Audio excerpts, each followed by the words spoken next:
Hello and welcome back to the channel. Today you're going to see how we process our chickens, at least as much as I can show on YouTube of it anyway. And hope somebody finds this interesting or helpful.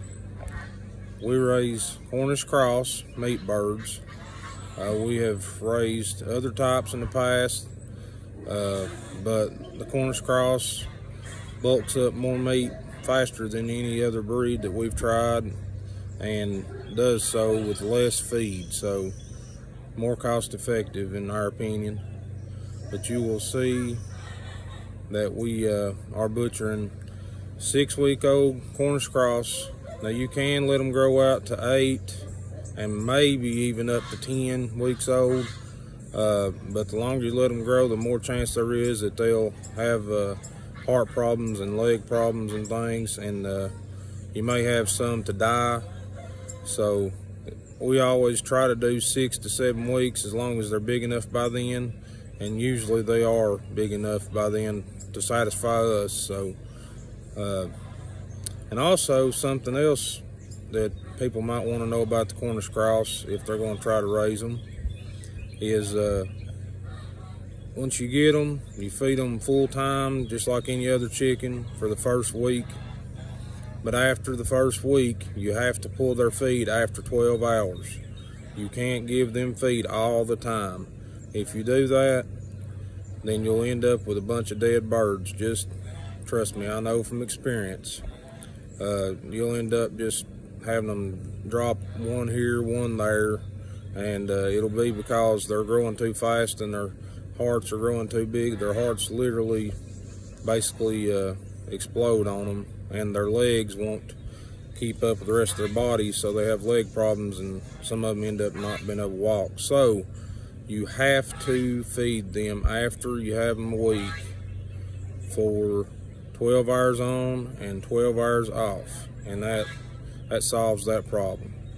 But anyway, other than that, hopefully the other information that you might need will be in the rest of the video, so stay tuned and we're going to get started. Okay, so we finally got everything set up, which is to me the hardest part of the process. And we've got our killing cone hanging right here. All I've done is put a couple of screws in the tree, and that'll hold it right in place. And so we'll drop the birds down in there with their heads poking out the bottom, and that'll hold them, kind of hug them to keep them from flapping everywhere, and makes them for a much more peaceful process. And we'll what you do is you cut right below basically the beak and cheek area, and we'll let them bleed out in the bucket, and that'll be the first part. We've got our net here to catch them with. Makes it much easier. Just an old cheap fishing net. And we'll walk down. Next step will be the scalding. Now we've got to get this heated up, and we're going to look for about 140 to 150 degrees, so about 145 is the ideal temperature. And we'll dunk our chickens in there for a little while. It's usually just, I think, 20 to 30 seconds if I remember right. And it basically, you just keep checking to see if the wing feathers are easy to pluck out. You know, when they get real easy to pull, then you know it's ready to put in the plucker, and you know all the feathers are going to come out. Now all this is just a turkey fryer setup basically, but it works really well for scalding chickens, and it's much cheaper than like a big commercial type scalders. So for people that ain't going to do, you know, this commercially and have to have something that'll do hundreds or thousands of chickens, then this is an ideal setup. And next thing will be the plucker. This is Yardbird, same brand as the killing cone we have. They make pretty good stuff, seems to be heavy duty. We've had this plucker for 3 years now. It's done really well. So after the bird is scalded, just flip the switch on, get this thing to running, and then you drop the bird in. And you want to spray your water hose down in there at the same time the bird is plucking to wash the feathers out. And the feathers will come out right under here. If you can see that hole right there in the bottom, the black piece sticking down, that'll be where they come out. So we've got this position to where hopefully all of it will wash down in here out of the way and won't come over to where we scald or do anything else at. And so then we'll come over to the table, and we've got it set up to where we've got our knives, we got our scissors. They're really handy for cutting off the legs and different things like that. They're pretty tough, so they make good tools for that. And the knives, of course, are great for cutting them open to get the intestines out and things, internals out. And so we'll do all that on this table. And once that process is done and the chicken is rinsed out and clean, then we'll come over and put them in the cooler. So we got some ice in there to keep them cool for a little while until we can get them up to the house. This will save us a lot of time rather than having to walk each chicken up individually or two at a time. We can put several birds in here and keep them cool, and once we either get done or it gets full, we can take them up and then process them in the house and cut them up and such, which I plan on putting a video about that also, and showing how to cut it up piece by piece. And I'll put a video up of that hopefully. But either way, we're gonna get started with this, and hope somebody learned something here. Okay, so we got the wife here. She has caught us a bird, and there's the little man over there. He is going to be helping off and on too. So we're going to put this bird in the cone, and we're going to let it bleed out. But I can't show that because YouTube don't like that. They apparently they think it's graphic content. So we'll go ahead and put him in there and get this part done with.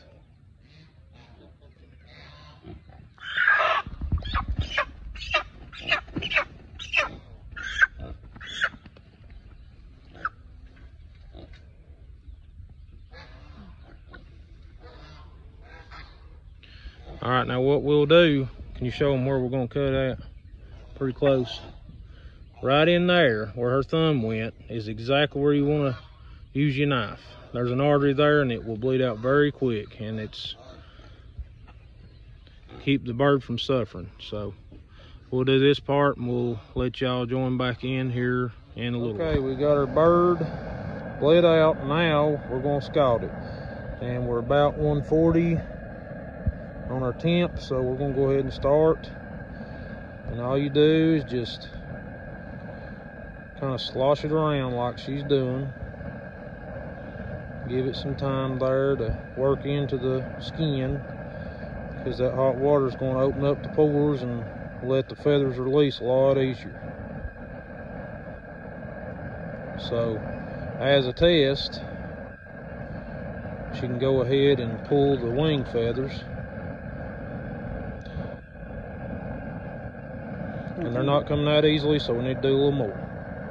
That's the best way to tell if it's ready to put in the plucker or not, is to try to pull out those wing feathers. If they come out real easy, then it's going to pluck really good.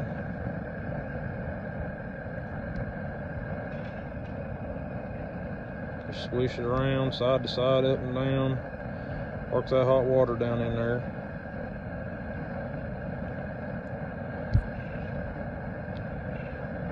Might be able to check her again. Okay, there. It's getting easier. I think it needs a little more. Just a little bit. It's getting a lot easier than it was.